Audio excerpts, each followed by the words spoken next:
Sí, la verdad es que aquí, mi temporada aquí fue bastante libre, bastante buena. Era un cachondeo, fueron buenos años, la verdad. Aprendió, fue un buen comienzo, yo creo que fue estupendo comenzar aquí, porque luego todo empieza a volverse más serio y según a dónde te diriges, pues encuentras una cosa u otra. Yo en mi año de proyecto final de aquí, en la escuela, me fui a estudiar un máster a Milán, a la Escuela Politécnica de Diseño Industrial, y nada, me hice ahí un año entero en Milán. Terminas aquí y entonces tienes dos opciones, intentas buscar trabajo o te vas fuera, porque yo veía que el mundo este tenía muchísimo más que ofrecerme y había muchísimas más posibilidades, mucho más que ver y no quería trabajar todavía. De hecho me fui con Rafa, nos fuimos los dos y tuvimos ahí un año donde aprendimos un poco más, pues ya nos metimos un poco más seriamente, ¿no?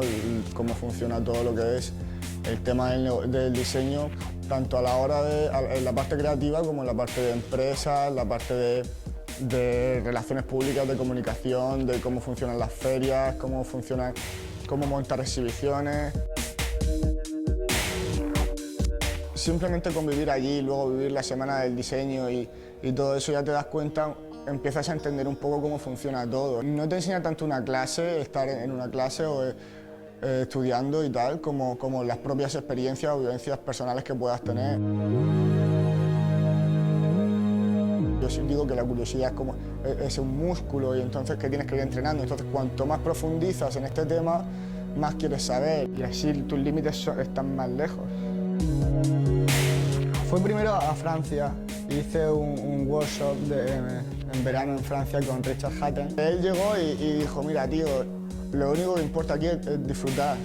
O sea, si tú no eres capaz de disfrutar con lo que estás haciendo, no eres capaz de liberarte de presiones, de limitaciones, no eres capaz de jugar, de experimentar, de equivocarte sin tener miedo, nunca te va a salir nada que merezca la pena.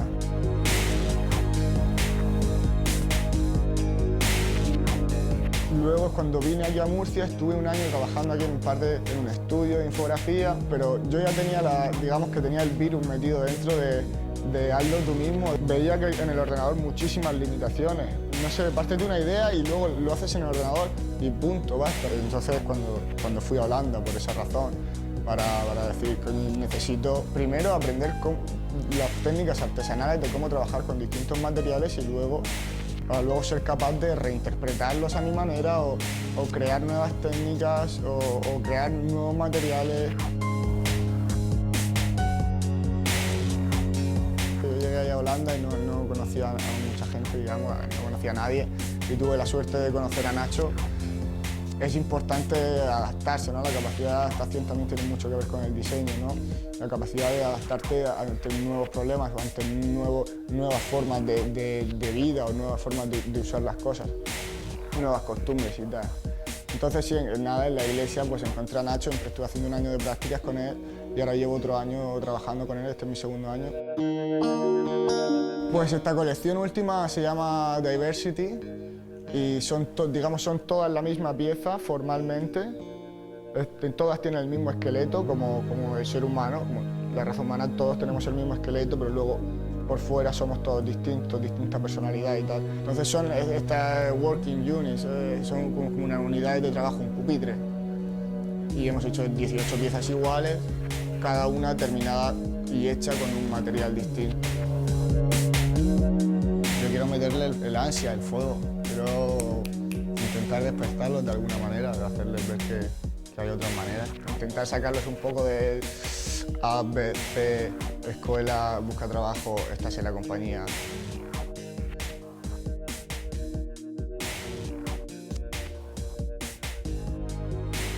Yo cuando entré en esta escuela no tenía ni idea de lo que era el diseño industrial y fue aquí donde lo descubrí y descubrí mi vocación al final.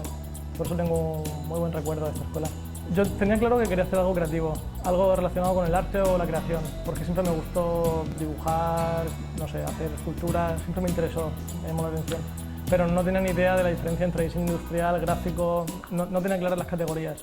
Y fue aquí donde lo descubrí, un poco por accidente, pero fue una suerte, la verdad, fue una suerte. Terminé aquí la carrera y me sentía poco preparado, no porque la escuela fuera mejor o peor, sino porque yo pienso que nadie cuando termina la escuela está listo para trabajar. Y el único modo es hacer un internship en algún estudio. Y por eso me fui a Milán a hacer un máster en la Escuela Politécnica de Design. Y más que el máster en sí, fue la experiencia de tener de compañero de clase a gente que venía de todos lados, diseñadores que tenían otra forma de entender el diseño, otra forma de trabajar, y aprenden mucho más de los compañeros que del curso en sí. Entré a trabajar con Francesco Castiglione Morelli, que es un estudio de diseño pequeñito que hacía impresoras para Epson. No en el sentido ingenieril, pero en el sentido conceptual. Hacían ideas, desarrollaban ideas.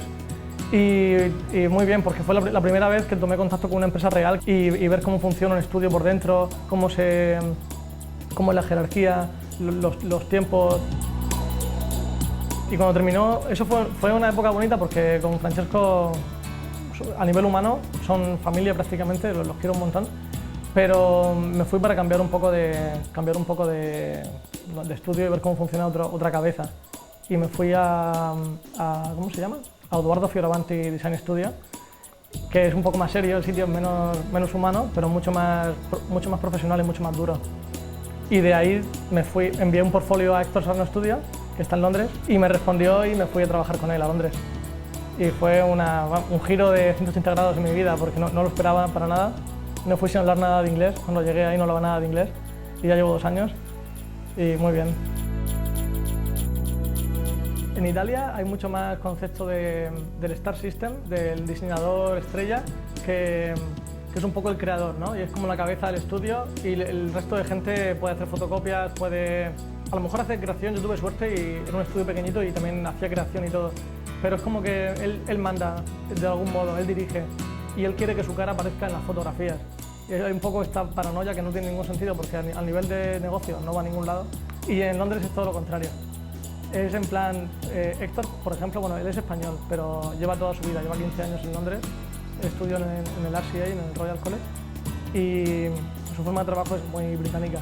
Y él es súper modesto, súper modesto, en plan que no le gusta nada que le hagan fotos ni salir en las revistas, pero bueno, y es genial, o sea, es un diseñador quizá que más admiro de los que conozco, pero en el trabajo es mucho más serio.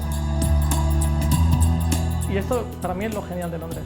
Lo que más me gusta de Londres es esto, que cada día conoces a alguien de un país distinto y te cuenta por qué, cómo llegó ahí, qué le pasó en su vida, y un montón de gente interesante que te cuenta experiencia de vida.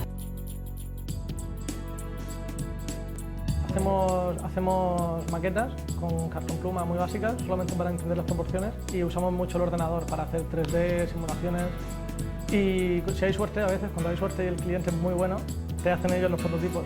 Como en el caso de Gandia Blasco, hemos hecho para Gandia Blasco un taburete y un pub. Entonces aprendí a coser y hice un montón de prototipos a escala 1:5, y al final de esto salió la propuesta final, y la empresa fue la que hizo el trabajo de hacer el prototipo real. Hacemos de todo un poco, mueble, iluminación, objetos pequeños, gadgets, instalaciones artísticas, hacemos un poco de todo. Pero en el tema del mueble, si no vas a la feria y no tienes un stand, los arquitectos que van a poner tu mueble en un edificio, en un hotel, no te van a conocer. Y es muy importante para ellos. Se gastan muchísimo dinero en eso. Pues mi consejo es que crean en sí mismos, que no dé miedo, porque a veces tenemos el complejo de España y el complejo de Murcia dentro de España. Y mandar un currículum a otro país, incluso ir a otro país, coger un avión, irte ahí, ir con tu portfolio a un estudio, funciona. Hay que echarle morro a la vida y plantarte ahí, llamar a la puerta y creer en ti mismo. O sea, tampoco mentir a la gente, evidentemente, pero si tú crees en algo, en una idea tuya, cree en ella hasta el fin e intenta ir a la empresa que haga falta, llama a la puerta que haga falta.